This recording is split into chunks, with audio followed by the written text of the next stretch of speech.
Et soyez les bienvenus sur Grand Lille TV si vous venez de nous rejoindre. Tout de suite, l'actualité de cette fin de semaine.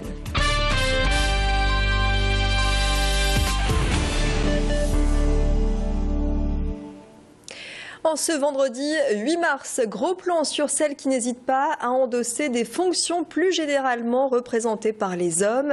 C'est le cas de Stéphanie Duquesne, lieutenant au centre de secours d'Armentières. Fille et femme de pompier, elle est chargée de la prévention contrôle incendie dans les immeubles. Son métier de pompier, elle le pratique depuis 6 ans et c'est avant tout une vocation. Le portrait est signé Macha Grunessen. Au programme ce matin, manœuvre incendie pour les sapeurs-pompiers de la caserne d'Armentières. Le lieutenant Stéphanie Duquesne se met en route pour superviser l'exercice. Elle est l'une des 5 femmes officiers sur tout le département du Nord.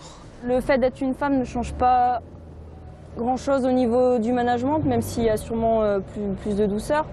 Mais au-delà de ça, les sapeurs et les hommes du rang et les sous-officiers, ils font surtout gaffe à la compétence et non pas au sexe de la personne. Homme ou femme, donc, pas le droit à l'erreur pour cette manœuvre en conditions réelles.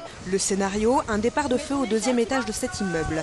Arrivé sur les lieux, le lieutenant Duquesne établit un premier bilan. Monsieur, il y a encore des gens à l'intérieur? Non, c'est le dernier ouvrier, il est là-haut, il a paniqué, donc il n'a pas osé descendre. On coordonne l'ensemble des engins, puisqu'il y a plusieurs engins. Comme par exemple, celle-ci va faire le sauvetage. Et celle-ci va commencer l'extinction, donc ils ne voient pas forcément ce qu'ils font, donc on les dirige, on leur redonne leur mission en fonction de l'évolution de la situation. La situation sera sous le contrôle du lieutenant durant toute la manœuvre. Chaque homme du rang devra rendre compte de l'évolution de l'exercice au lieutenant. Pas de victimes et pas de propagation sur les autres pièces. Fin de la manœuvre, bilan positif pour l'officier Duquesne à l'affût de la moindre erreur. Ils ont très bien travaillé. Maintenant, les manœuvres, c'est fait pour s'entraîner, aussi pour se tromper. Donc même s'ils s'étaient trompés, on est là pour corriger. Cette jeune femme de 28 ans fait partie des 56 femmes sapeurs-pompiers sur plus de 2000 pompiers du département. Prochain objectif pour le lieutenant, devenir capitaine.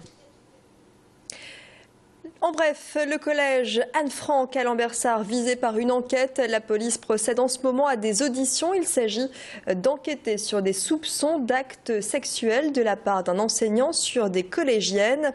Un enseignant qui a été mis à pied, qui ne travaille plus dans l'entreprise et surtout dans cet établissement. Il a été entendu par les enquêteurs de la Sûreté urbaine de Lille, puis remis en liberté. Les faits remonteraient à 2010 et 2011. L'enquête se poursuit. À présent, du foot et on va parler de ce derby qui attend les Lillois. Derby entre Valenciennes et Lille. Ce sera demain soir à partir de 20h. Les Dogs se déplacent chez leurs frères valenciennois. La compétition reprend du service.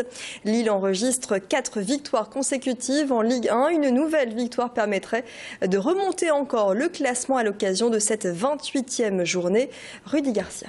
Pour les joueurs, il y a moins cette notion et cette connotation de suprématie régionale.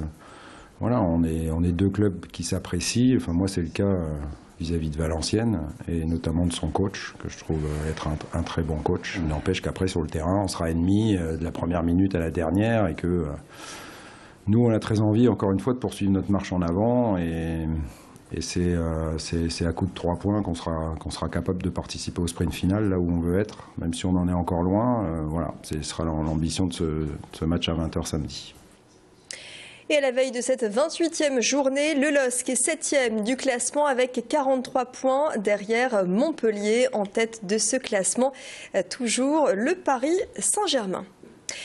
À l'approche du week-end, cet événement jusqu'à dimanche soir, Lille Art Fair du côté de Lille Grand Palais. Plus de 120 galeries et éditeurs exposent avec des œuvres les plus originales les unes que les autres.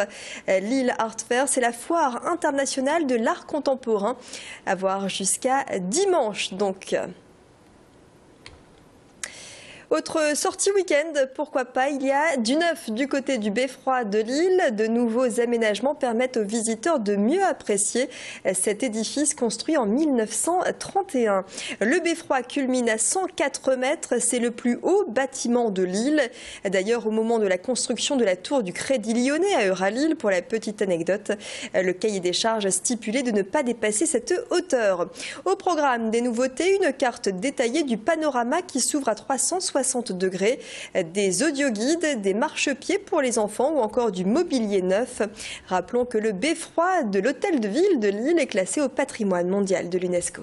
Il y a des sites, le fort du Réduit par exemple, qui n'est pas accessible au public. Donc c'est un fort qui se situe juste derrière l'hôtel de ville, qui n'est pas du tout accessible au public. C'est un terrain qui est encore militaire, donc qui est ouvert parfois aux Journées du patrimoine, mais du coup on peut voir le fort et sa chapelle du haut. Quand on est devant, c'est porte fermée, on ne le voit pas. Donc il y a des sites comme ça effectivement qu'on peut voir d'en haut, à l'intérieur des bâtiments. Je pense aussi à l'hôtel, donc l'Ermitage Gantois, qu'on voit bien d'au-dessus. On ne se rend pas compte quand on est devant. Là, on voit bien le cloître, etc. Donc, on redécouvre les sites. Et le beffroi culmine à 104 mètres. Je vous le rappelle, il est ouvert du mercredi au dimanche. Un ascenseur est disponible. Sinon, l'ascension par les escaliers vous permettra d'apprécier chaque niveau de l'édifice. Et puis, jusqu'à demain, du côté de Lille Grand Palais, assistez à 3 salons car les lycéens ont jusqu'au 20 mars pour faire leur choix d'orientation. Plus que quelques jours. Et le salon de la formation pour adultes, notamment, accueille différents profils du salarié qui souhaitent se spécialiser par une formation, aux demandeurs d'emploi qui souhaitent se reconvertir par une formation continue et reprendre ses études. C'est l'occasion de se renseigner également sur les congés individuels de formation ou bien au droit à la formation de manière générale. Et ça se passe du côté de Lille Grand Palais jusqu'à demain. Voilà pour l'actualité près de chez vous. Restez avec nous.